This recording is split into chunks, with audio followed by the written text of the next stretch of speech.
Maybe in this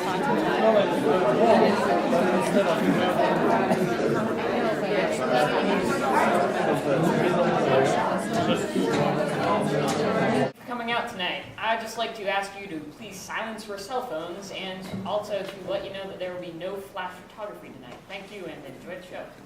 Coast of Troy in early days. He came to Italy by destiny, toward Lavinia western shore. fugitive this captain buffeted, till he could found a city and bring home his gods to Latium. Land of the Latin race. The Alban lords and the high walls of Rome. Tell me the causes now, O muse, how galled, from her old when the queen of gods compelled him to undergo so many days and enter on so many trials. Can anger black as his prey on the minds of heaven? Will they see him struggle? The hottest fires create the finest blaze. And so shall our hero be hardened. By storm and fire, wind and war. The gods promised to Aeneas, the same promise all artists make to their stone. The same promise all blacksmiths make to their metal. Suffer the chisel of fate, suffer the hammer of destiny, And thank the trials that shaped thee. open the books, let the tale unfold. Alas, no. No dream, but a haunted memory from the lifeless past.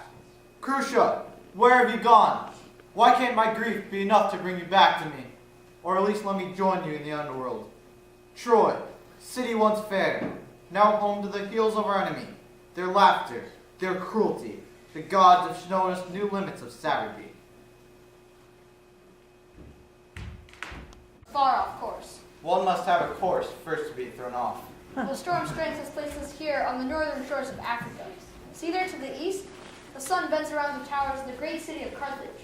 The white walls of its port protect its famous jewel markets and stonework streets. Their might would do much to comfort we who are homeless and tired, though we are in no condition to take. With all the humility and modesty that those in our position must have. Perhaps the gods will look down on the broken state they've left us in and show a sliver of mercy. His body of Anchises and laid it on the bed. When Aeneas' eyes fell upon it, his heart found his chest, his hands quivered, and his voice failed. Yet he stood strong in the presence of his men. Ancient father, there will be time to mourn your loss, but now I must gain the favor of the royalty of Carthage, lest the rest of Troy follow you on your terrible journey into the earth. And the Trojans away their anchors into the wide African ports of Carthage. With skilled hands they tied the sails and prepared to be received. Aeneas stepped off his ship into a strange and wonderful city. White birds soared gracefully overhead. Women hurried through the streets between beautiful white stone buildings. Farmers carried their crops to market.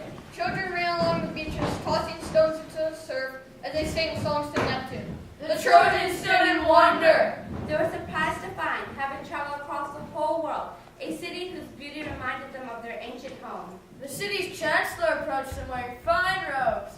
Greetings to you, travelers. What brings you to fair Carthage? I can see from the worn state of your bodies and sails that it is not a mission of trade that you are on. I am Aeneas, leader of the last Trojans. I would speak my mind to your king. I have brought fine Trojan cloth and jewels from our hills. This crate contains bricks that once formed the walls of Troy, walls blessed by Venus and Jupiter. Your gifts are most welcome and right, but Carthage has no king, only a queen. You see the splendid home up on that crooked hill? That is Hyde Hill, home to our beautiful queen. Her grace and wisdom is unmatched, but be warned, Dido Found a magnificent house with sleeping arches, superb stories, majestic fountains, and vast gardens. At the arrival of Aeneas, Dido paused her harp and looked up at him with steady eyes. Queen Dido, beautiful lady and just ruler of Carthage.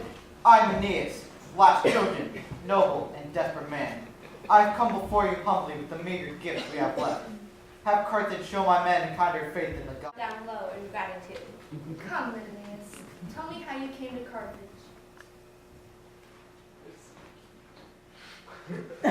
Then of the fall of Troy, it is a sad tale of war and conflict between men and between gods. Years ago, the goddesses Juno, Venus, and Minerva were in a bitter argument about who's the most beautiful. Since it seems that our fellow gods are too crafty in speech to speak ill of Aeneas, we cannot find an answer. Let us then ask a mortal man. They do not have good sons, and will speak plainly to us the truth. I know the man we seek. His name is Paris, a handsome prince from Troy, whose eye knows true beauty, though his tongue be plain to God. So the gods presented themselves before Paris, who was driven almost mad by the appearance of their godly beauty. Immaculate immortals! I am a overwhelmed by our vestige. Please spare poor Paris. Venus, goddess of love, knew the longings of Paris' heart and struck a deal for his verdict. Dear Paris, choose me, and I will send Cupid to the heart of the most beautiful mortal woman on the earth to speak on your behalf. She will fall deeply in love with you if only you choose me as the loveliest of all the... Our making land belonged to King Evander, the Arcadian. Evander has always been an ancestral enemy to our people. Why would he come to our aid now? The gods who whispered in his ears, news of destiny. When I was in the underworld, my father told me to seek his aid. I've sent my fastest ship to his door. You'll see what has come of it. King Evander has made land. I hope that your strategy works. My armies have indeed abandoned their garrisons and are most likely under Turnus' control. 2 foes would be more than enough to destroy our kingdom. Today is the birth of a new and powerful kingdom, Father, not the tragic end of one. I'll have to trust in your foresight, dear daughter. Here comes Evander. The powerful Arcadian king strode up the hill. His eyes met. Evander, it is time to set aside years of strife. People, let us unite under the banner of friendship. So be it. Long wars cause nothing but suffering for my people as well. Let us come together this day and put an end to this misery once and for all. Let us together work the will of the gods. I have one condition. This is Pallas, my first son. He is a skilled soldier who longs to prove his worth in battle. Aeneas, I ask that you let him lead the armies into battle. Very well. Pallas, you have the look of youth still on your face. Are you ready this day to meet our destiny on the battlefield? I am, my lord. Although I am young, I'm quite capable. I'm ready to lead and fear Pluto not. Very well. The troops are ready for battle. You take the reins and drive over the enemy like a hunt over its prey. With a flourish, Pallas turns on his heel and leaves. Ah, youth, they carry no fear of death. Pallas must lead well. Turnus' forces are still large and powerful. We'll have to be careful and precise in our strikes. Come in. The battle is about to be matched. Again and again, they crash into each other like great waves onto the shoreline. Finally, the colossal push. Pallas spurs his men forward to break Turnus' lines. Well done, men! If they will be out! Curse these feeble troops. They fight like birds with their wings clipped. Listen to the shouts from beyond the hill. They celebrate as if they have conquered the whole earth. I am not yet defeated, though I do not see a way to victory. Gentle Turnus, do not despair so. We will repel these invaders. The gods do not forget who is the rightful heir to the Latin lands. Damn the gods! Was it not they who gave Evander's ship safe passage here to deliver the might of his armies against us? Yes, the Arcadian force has balanced the scales. It would be to our advantage to remove them from this game. What do you suggest? Expose most of your men to the open fields. Our foes will be drawn to them at the chance for a decisive victory. Take your best troops and outflank them, and strike hard to kill the young Prince Pallas. Once he is fallen, King Evander will lose heart and withdraw his forces from battle.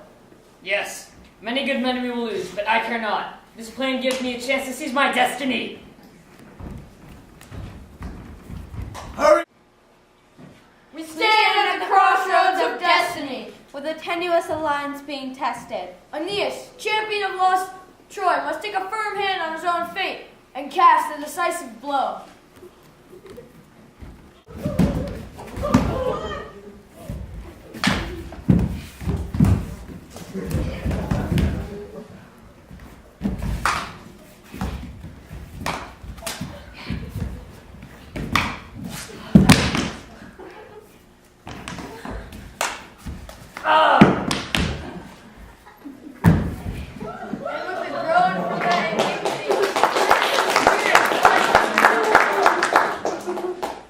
It is over then.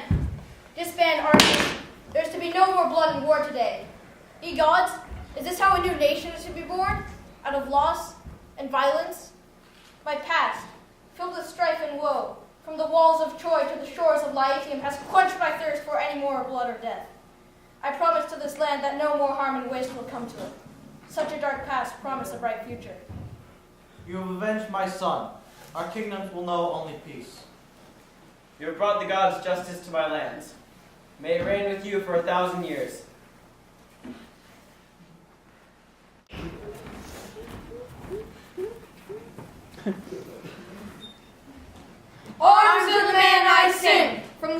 coast of Troy in early days. He came to Italy by destiny. To our Lavinian western shore, Fugitive, this captain buffeted, till he could found a city and bring home his gods to Latium. land of the Latin race. The Alban lords and the high walls of Rome. Go forth then, you shades who are yet to be born. Patience yourselves as you watch his story unfold throughout the ages. Although the song here now ends, the lessons of mighty Aeneas shape your world still yet. And remind yourselves to always be thankful for the trials that shape thee.